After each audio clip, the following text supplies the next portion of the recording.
Paldies par šo patiešām laipno pieteikumu. Godātie viesi, dāmas un kungi, dārgie draugi! Man ir liels gods uzrunāt šo konferenci un atrasties Izrēlā. Tauta, kuras vēsture, izturība un apņēmība ir spēcīgs izdzīvošanas un neatlaidības simbols cilvēces vēsturē. Es stāvu jūsu priekšā no Republikas Sarbskas, vienas no divām autonomajām Bosnijas un Hercegovinas vienībām, nesot vēstījumu, kas ir gan politisks, gan dziļi cilvēcīgs. Tas ir vēstījums par brīvību, par suverenitāti, par vēsturiskās atmiņas svaru, identitātes spēku un mūsu atbildību aizstāvēt sevi pret spēkiem, kas apdraud mieru, stabilitāti un pat mūsu pašu pastāvēšanu. Mēs dzīvojam laikā, kad notiek dziļas ģeopolitiskas pārmaiņas. Pieņēmumi, kas veidoja starptautisko kārtību pēc augstā kara, tiek apstrīdēti. Drošības draudi, kas agrāk tika uzskatīti par reģionāliem, ir kļuvuši globāli. Šādos laikos no valstīm tiek sagaidīts, ka tās sniegs atbildes uz tādiem pamatjautājumiem kā: kas mēs esam? Kādas vērtības mēs aizstāvam?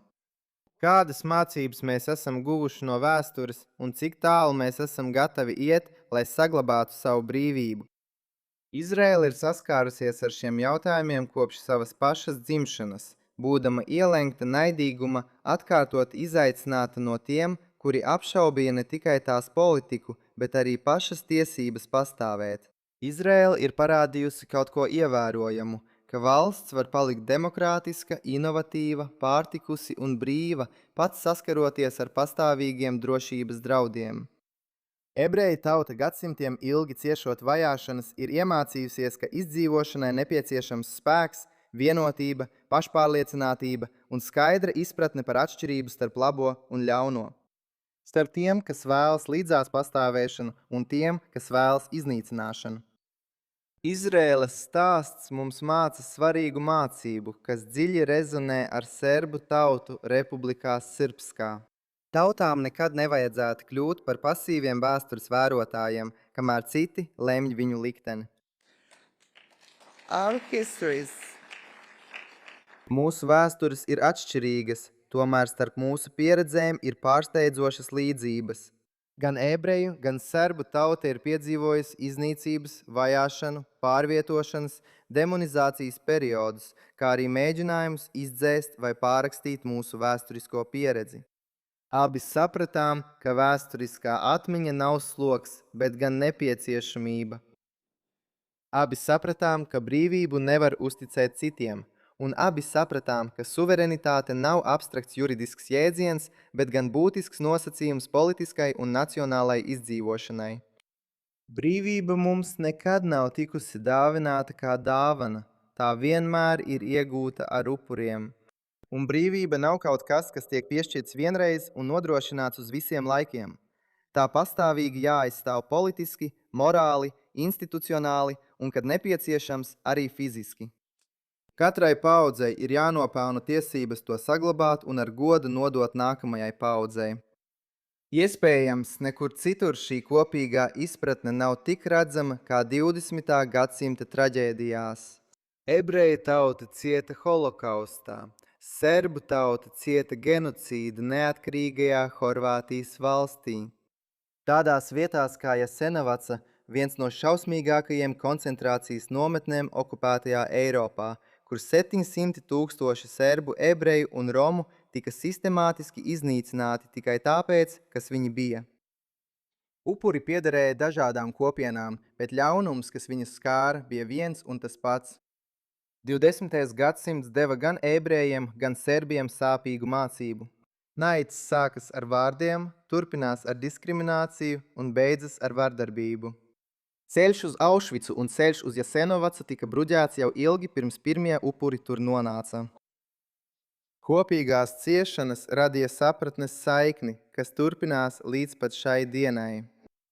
Tautas, kas aizmirst savus upurus, riskē atkārtot savas traģēdijas. Atmiņas jēga ir nodrošināt, lai nākamās paaudzes atpazītu ļaunumu, pirms tas atkal parādās jaunās formās.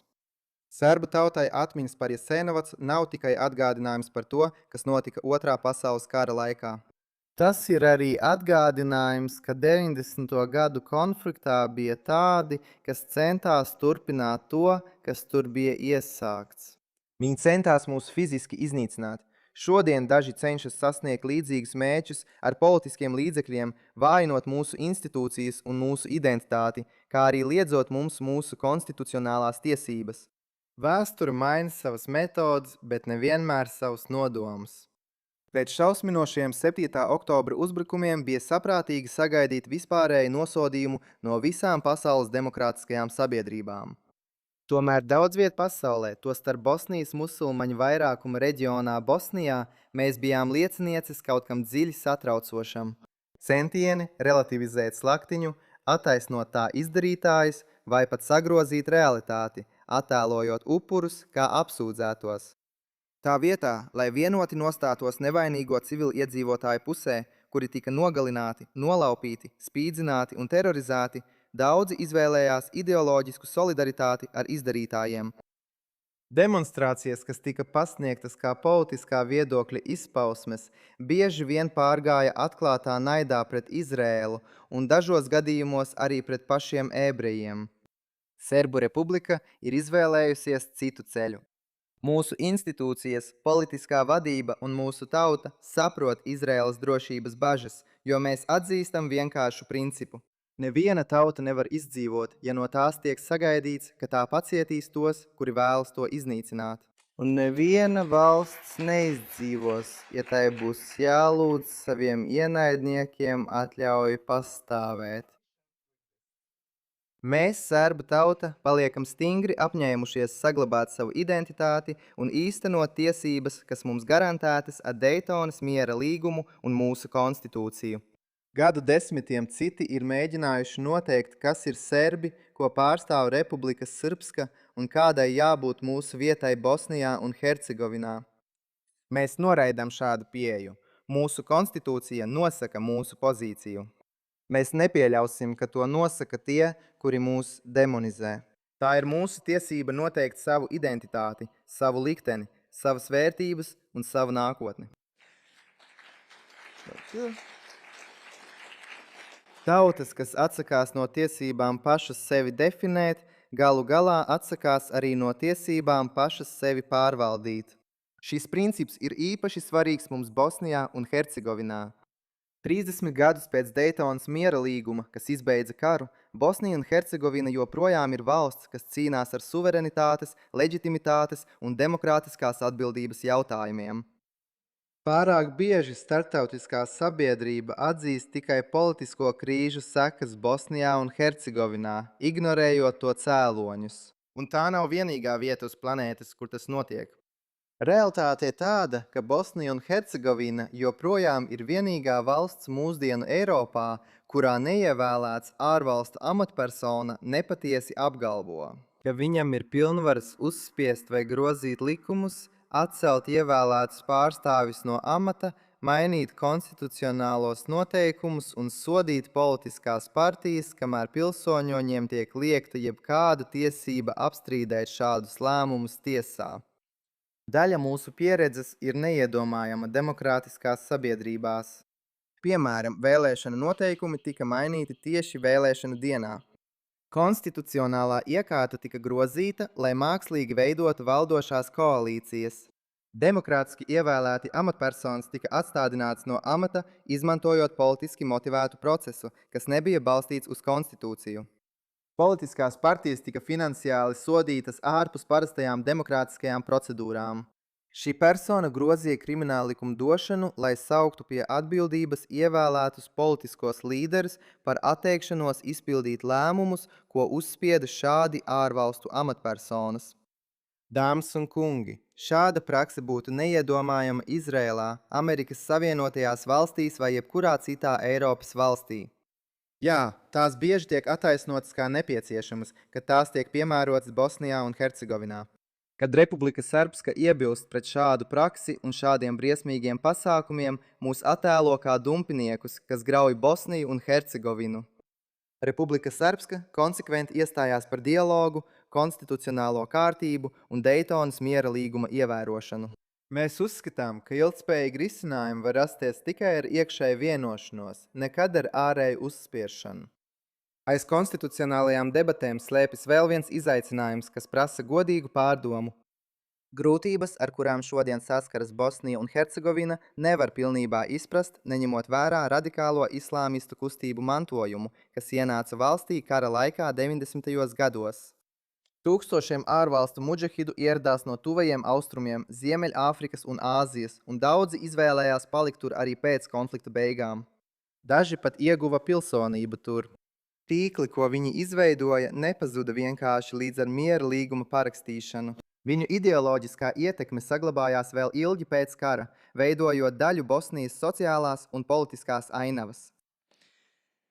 Šeit īpaša uzmanība jāpievērš Irānas lomai, jo tā nebija tikai pasīva novērotāja Bosnijas konfliktā.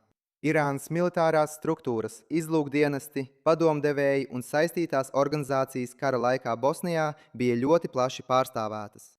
Tajā laikā izveidotā infrastruktūra un attiecības atstāja paliekošu politisku un ideoloģisku nospiedumu. Pat mūsdienās Irānas oficiālie pārstāvi un citi dalībnieki Sarajevā publiski piemin un slavina tā sauktos mocekļus un ganus, un šīs ceremonijas bieži tiek pasniegtas kā vēsturiskas piemiņas pasākumi. Tās vienlaikus stiprina plašāku ideoloģisko naratīvu un uztur tā ietekmi Bosnijā. Problēma nav pati reliģija. Problēma slēpjas radikālajā ideoloģijā un politiskajā ekstrēmismā, kas izmanto reliģiju kā instrumentu mobilizācijai, radikalizācijai un galu galā konfliktam. Šādu kustību mērķis ir pārvērst reliģiju par politisku ideoloģiju un valsti par reliģiskās dominances instrumentu. Šis izaicinājums nav jauns ne Bosnijā, ne citur. Šīs vīzijas ideoloģiskās saknes, runājot par Bosniju, var izsakot Alijas Izetbegoviča, Bosnijas musulmaņu līdera 90. gados rakstos, kurš apgalvoja, ka nevar būt nemiers, ne līdzās pastāvēšana starp islāma politisko kārtību un neislāma institūcijām. Protams, šī vīzija ir būtiski nesavienojama ar plurālistiskas demokrātijas principiem. Tomēr daži rietumu politikas veidotāji, diemžēl, ir mēģinājuši pārliecināt mūs un iespējams arī sevi, ka šādas kustības varētu tikt mīkstinātas vai kontrolētas. Pieredze atkārtot ir pierādījusi pretējo, parādot, ka ik reiz, kad parādās radikālas islāmistu kustības, tās neizbēgami grauj demokrātiskās institūcijas, veicina neiecietību un izraisa vardarbību un nestabilitāti. Izraēla saprot šo realitāti, jo ar to saskaras ikdienā, tomēr šis izaicinājums sniedzas daudz tālāk par jebkuras vienas valsts robežām. Tā ir cīņa starp civilizāciju un ekstrēmismu, starp brīvām sabiedrībām un vardarbīgām ideoloģijām. Tā ir izvēle starp tiem, kuri vēlas līdzās pastāvēšanu, un tiem, kuri cenšas dominēt. Un atšķirības starp tiem, kuri aizstāv dzīvību, un tiem, kuri slavina nāvi. Šī iemesla dēļ demokrātiskajām sabiedrībām ir jāsadarbojas ciešāk nekā jebkad agrāk. Tām vajadzētu dalīties ar izlūkošanas informāciju un stiprināt drošības partnerības, lai izjauktu ekstrēmistu tīklus. Serbu tauta no sāpīgas pieredzes zina, ka tie, kuri centās mūs iznīcināt, paši reti kad pazuda. Viņi vienkārši mainīja savas metodes. Vienā gadsimtā viņi mēģināja mūs iznīcināt ar nometnēm un masu slepkavībām. Citā gadsimtā ar politisko inženieriju, vēstures pārrakstīšanu un mēģinājumiem atņemt mums tiesības, ko garantē mūsu konstitūcija un starptautiskie līgumi. Tāpēc Serbu republika joprojām ir apņēmusies aizstāvēt savu identitāti, savu konstitucionālo statusu un savu demokrātisko leģitimitāti. Nevis tāpēc, ka mēs meklējam konfrontāciju, bet gan tāpēc, ka vēsture mums ir iemācījusi. Brīvība pastāv tikai tad, ja ir cilvēki, kas ir gatavi to aizstāvēt. Šī patiesība ir labi zināma gan serbu, gan ebreju tautai. Mūsu atbildība ir veidot savu nākotni, aizsargāt savas vērtības un kopīgi strādāt, lai nākamajām paaudzēm izveidotu drošāku pasauli. Būsim vienoti! Turpināsim stāvēt kopā pret antisemītismu un ekstrēmismu. Stāvēsim kopā un turpināsim stāvēt kopā brīvības aizstāvībā. Nākotne pieder tiem, kuri ir gatavi to aizstāvēt, tāpat kā mēs. Paldies par jūsu uzmanību!